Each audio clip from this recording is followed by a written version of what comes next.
And hello again, Internet. Here's part 2 of today's NES on Steam block, and this is a particularly interesting one to me. I had no idea this game was released on the NES.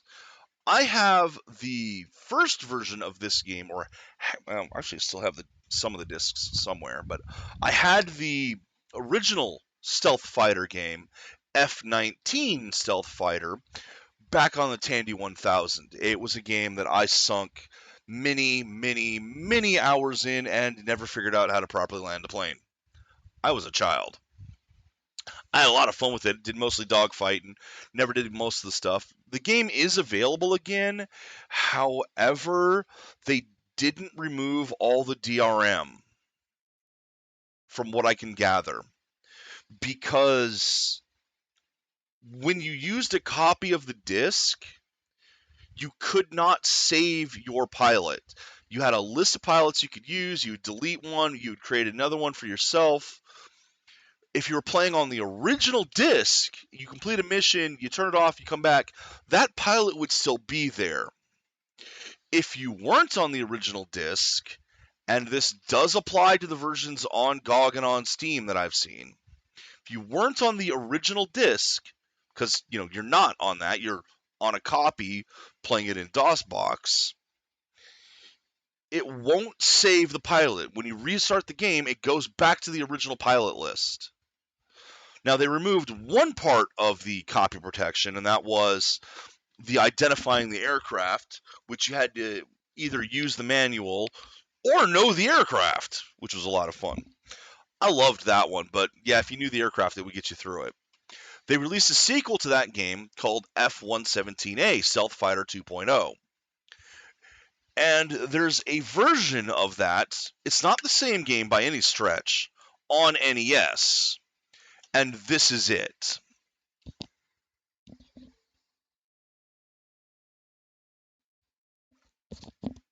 Had to get some drink here. Now, the thing about this version, the NES version, though, is it's using an enhanced emulator. And this is something I have not covered yet. And what that is, it's an emulator that actually does change the game. It inserts stuff into the game. We first saw this technology, to my knowledge, back on like GameCube. Nintendo, when they released the Zelda collection, removed the screen flash from the Zelda 2 using code in the emulator to just stop the flash from happening, to just cut that part of the code out. The ROM still has the flash, but the emulator patches it dynamically to take it out. We've seen this more and more now. For example, the Nintendo 64 Super Mario 3D All-Stars, excuse me, not Nintendo 64, the Switch, Super Mario 3D All-Stars. Super Mario Bros. 3D in that is given a widescreen patch. The textures are swapped. All of this is done in the emulator because the ROM is still the base ROM. They didn't port the game, although there is a PC port available you're not supposed to know about because the code has been decompiled. Hey, Shark. So you actually can play it widescreen if you want. It is available that way. I don't know where to get it. Don't ask me. I don't believe it is a legal project, but I mean, it's from reverse engineered source code, so I don't know. It could be, for all I know. I know Nintendo did a shutdown on it, but it's floating around. At any rate, that would be a port. They didn't port it when they put it on the Switch. They emulated it, but then enhanced the version in the emulator. Other game I know that does this, or an other game I know that does this, if you have the Blizzard Blizzard Arcade Collection, I think it's called Arcade Collection. Now, I will not run this on stream because it licensed music, so that's just not going to fucking happen. But what they did is, for example, with Rock and Roll Racing, they put the actual music tracks in the Super Nintendo version. Now, you couldn't do that on the Super Nintendo version. They have the songs in the files on the PC version, and the emulator just plays those instead of the versions in the game originally. In fact, when you extract the ROM, it doesn't have music. It also added some they added some visual effects to it. I don't know what this game does. I think this game adds voices at least. I don't think those were in the original release, but this is using the Arsenal emulator, and it does upgrade the game. I can't confirm if they've patched the ROM to do it because I have not been able to extract the ROM from this. No one I've seen has made the extractor for this game. They probably don't know it exists. Most of us didn't. But so I can't take the ROM that's in this and confirm. But since they're using an enhanced emulator, I'm thinking that they did improve the game in this emulator, which is a thing that emulators can do now. So it's another one that does it. Another game I know that does this is the recent Castlevania Advanced Collection. Now, this doesn't actually enhance the game, but the emulator itself can do things like it can detect when you've hit an enemy that, for example, for the first one, Circle of the Moon, it can detect when you've hit an enemy that drops a card. It can then see whether or not you have that card, and it will tell you whether or not you have the card that the enemy drops. In Harmony of Dissonance, when you enter a zone, it knows what hidden objects are in that zone, collectibles, and will tell you whether or not you've collected them. In Aria of Sorrow, whenever you hit an enemy, it tells you whether or not you've collected its soul already. Now, you can turn those off, and they're things that just enhance the emulation itself. In fact, it's part of the border, it's not part of the game. But it's another one where we see that emulators can intercept data. This is usually done like in emulators with Lua scripting, and can give you feedback or alter the game states. And we've not covered this before, so I think it's interesting that there is one on Steam that does this. This is something that could be done with any old game. They could enhance it to do these things. I personally think it would probably be easier just to port the damn things. But, for example, the emulators could have randomizers built into the emulator as an idea that I don't think anyone has done. It would be amazing. At any rate, let's see what F-117A Stealth Fighter on the NES looks like. Again, not played this, and I'm probably not going to play this for an hour. I've already spent 15 minutes just talking about, or spent about 10 minutes just talking about the emulation in this. So, new game. As you see, it's got a new screen. That could be the ROM. Because I'm pretty sure this is an actual NES ROM from back in the day.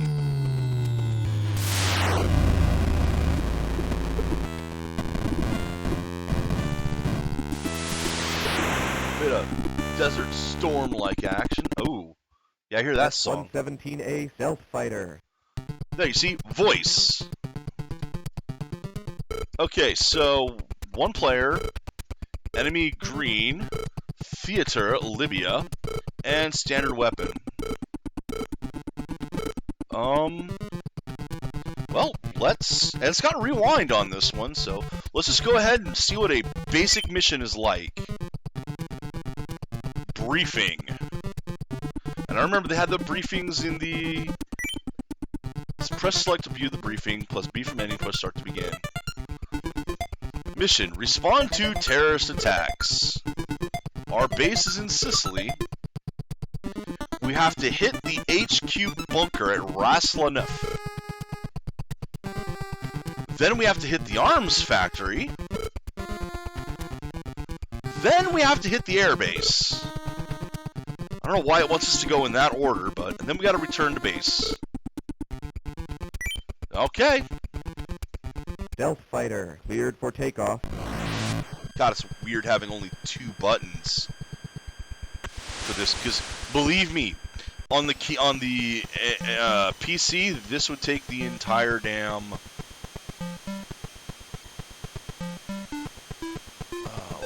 Can I get a flight path through there? I can. Okay, so I got a flight path. Oopsie. Whoop, I got radar lock. Better get down under the radar. Ooh. I'm already getting shot at. I'm not even out of Sicily. I'm way too high.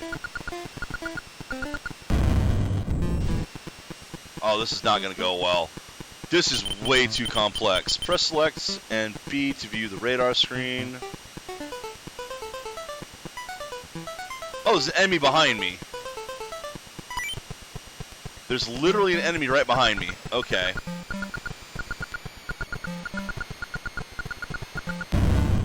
That was a missile. You'll notice that I have chafes and flares. I have no idea how to... There's way too much on this to drop all that.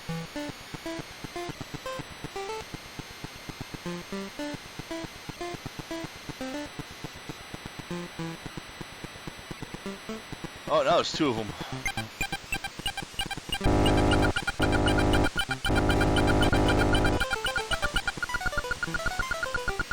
Oh, I gotta tell you, this is just not gonna go well. Like, this game is complex on a PC. Doing this with the limitations of an NES is damn near impossible. Oh, I blew one of them up. I'm also at 60,000 freaking feet.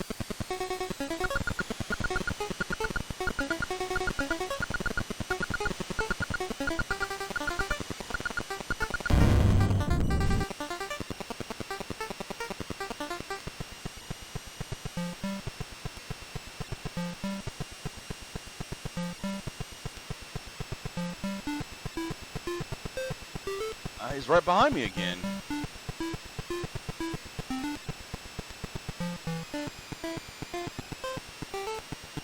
The problem is I can't change my speed.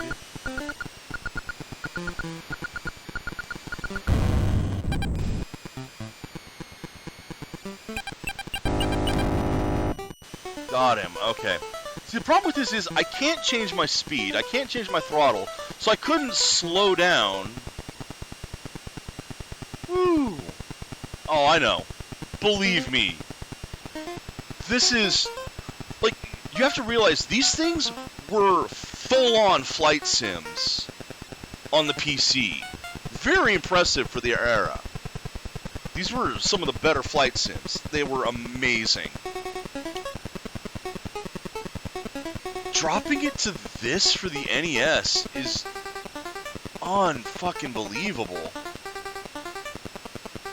How far am I from my target?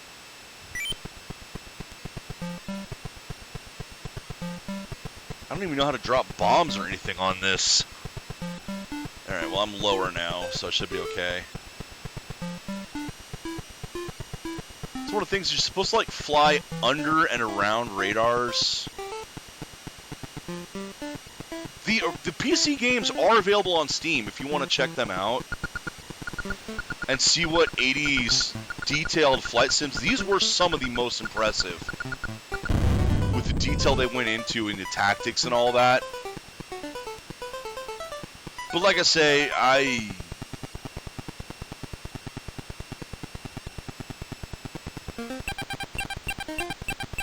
got my target?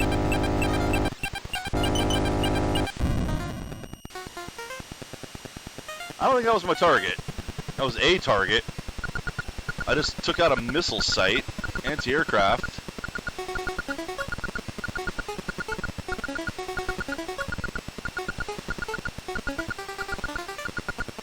Yeah. Yeah, I think I blew up a SAM site. There's my first target. Notice I do these quick turns where I tilt my plane sideways and then basically just pull up. Yeah, the G-forces of that are kind of nuts. Oh, my airspeed indicator's dead. Because I don't know how to release the shafts.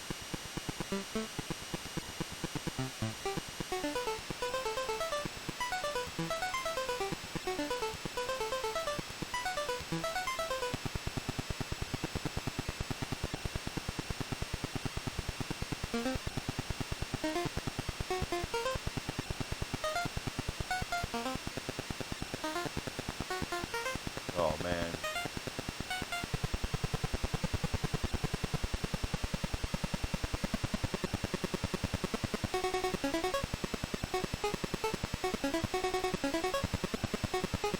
I'm climbing. So this is climbing. This is falling. I can't balance out. Oh well.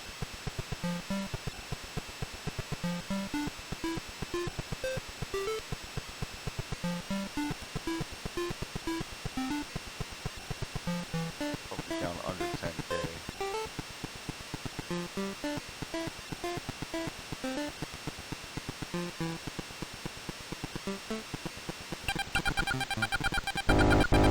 Fucking tank. That is a fucking tank.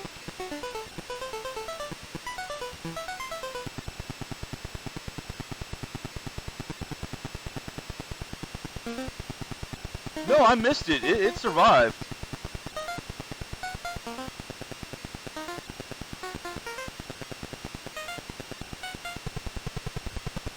Man, I would not have been happy with this game on the NES.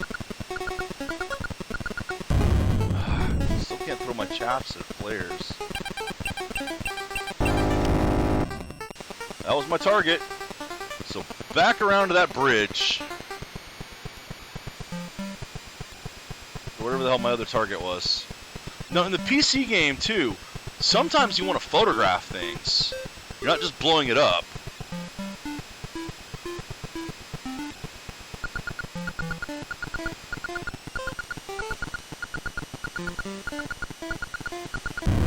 Damn.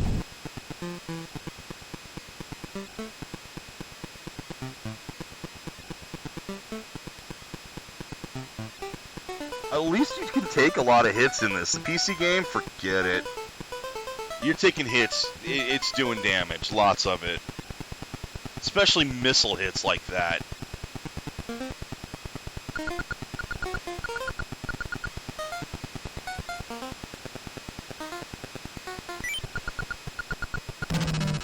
Oh, there we go.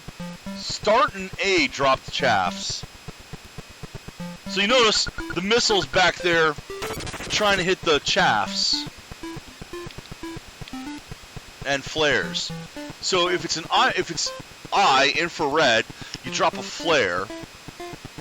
Otherwise, you drop chaffs to confuse the radar.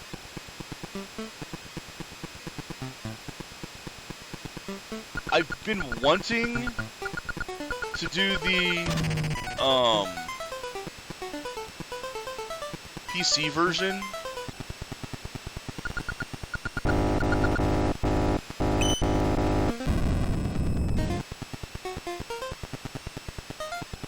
I've been wanting to do the PC version, but I have some issues with it, trying to get it to work right.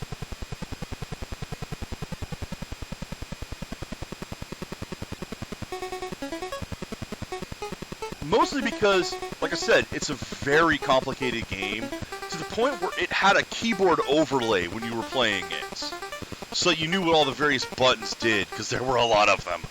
Oh, there were a lot. And without that, I am not going to be able to fly it again.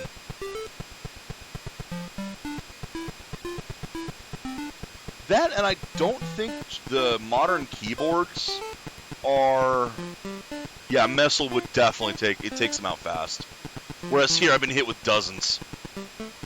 I don't think a 360, or in this case, Xbox One joystick is sensitive enough or I think it's actually too sensitive. You know, I can't get the fine controls that I would need for it. I would almost need to hook up a flight stick to my computer, which might technically be doable, except I don't have one. I think, because I used to have a Sidewinder Pro, but we're talking, that's a 20-plus-year-old joystick. And I have no idea where it is. And it's not even USB, it's game port. And I genuinely don't know if computers today have game ports. Those were things that your sound card had.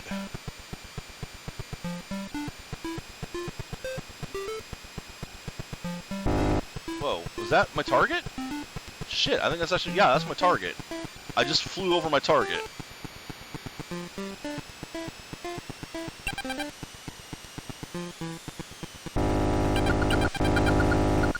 Well, I'm going way too fast again. So, yeah, it is an airfield. And I know I'm supposed to bomb it, but I don't know how to fucking use bombs.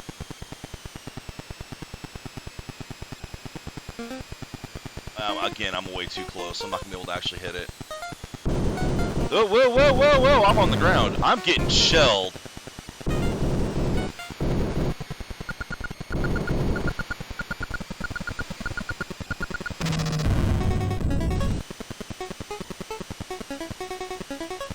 Yeah, I was a bit too low there and started getting hit with anti-aircraft fire. That's the thing. I think they're just... Your ammo is both missiles and it's just picking the appropriate one. Okay, so there's my target.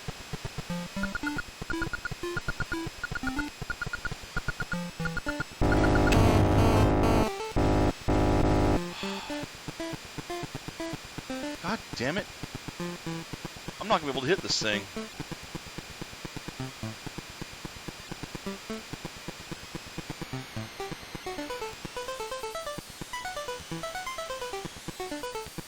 Where are you?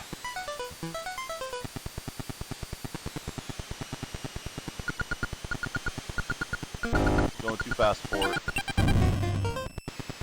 Going way too fast for it. I just want to finish one mission here. Come on.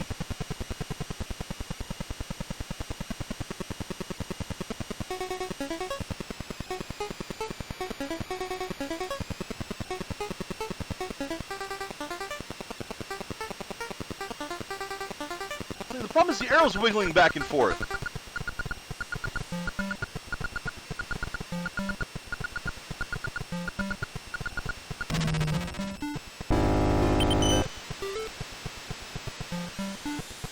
Well, I'm done.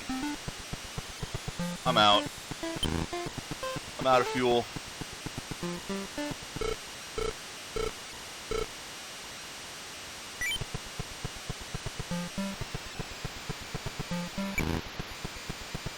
Spent too long circling around this thing. I'm out of fuel.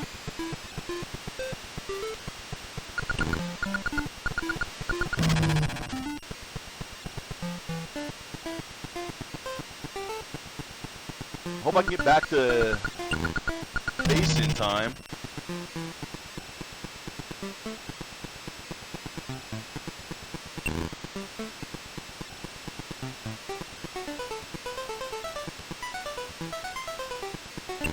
Yeah, this is a yeah, I did. This is a much toned down version of an amazing PC flight sim, to the point where I'm actually impressed that this works. It is a very, very different game, though.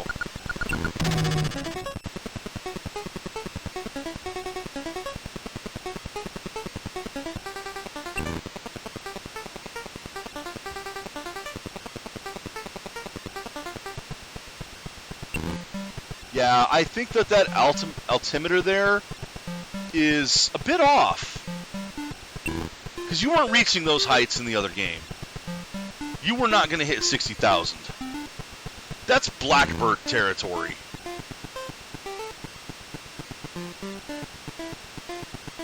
Yeah, that's the type of territory where your pilot is wearing a spacesuit.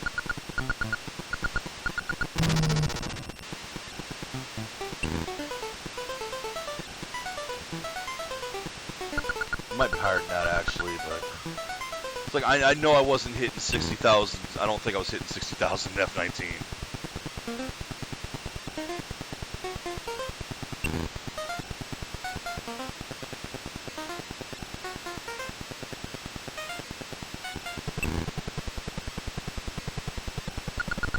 And the thing is, on the Tandy 1000s, the flights were in real time. So when it said it was going to take an hour to reach your destination, it was going to take an hour to reach your destination. When I played it on the 486, it didn't take an hour. But on the Tandy, it was in real time, and I appreciated that. You did have a zoom option, an option to increase speed. And then slow it down whenever you got enemy contact.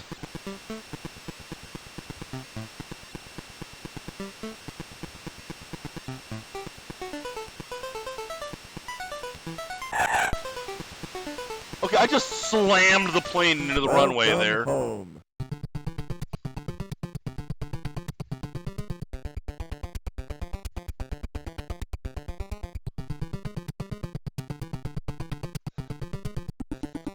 You have returned to base. Report to commander for briefing. Okay. Debriefing. Primary target destroyed. Secondary target destroyed. Secondary target missed. 2 other ground targets destroyed. 2 airplanes shot down. Point. Landing bonus. Cool. That was a very interesting take on the game. If you're going to play this, I highly recommend the PC version. Highly recommend the PC version. And again, like... Oh, did I get a medal? Hey! I got a medal for participating in an overseas conflict. This is your save code. Please write it down. Yeah, I'm not going to. But yeah, that was, yeah, no thing was a crash and a half. Just thunk! Dropped right out of the sky.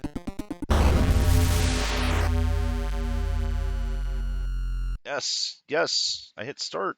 Thank you. And there's the high scores. Okay, see, there you go. That was one mission of the game. I highly recommend you get the PC version. Now, I don't know about F-117A, because I've not played that one. I know, like I say, F-19 has...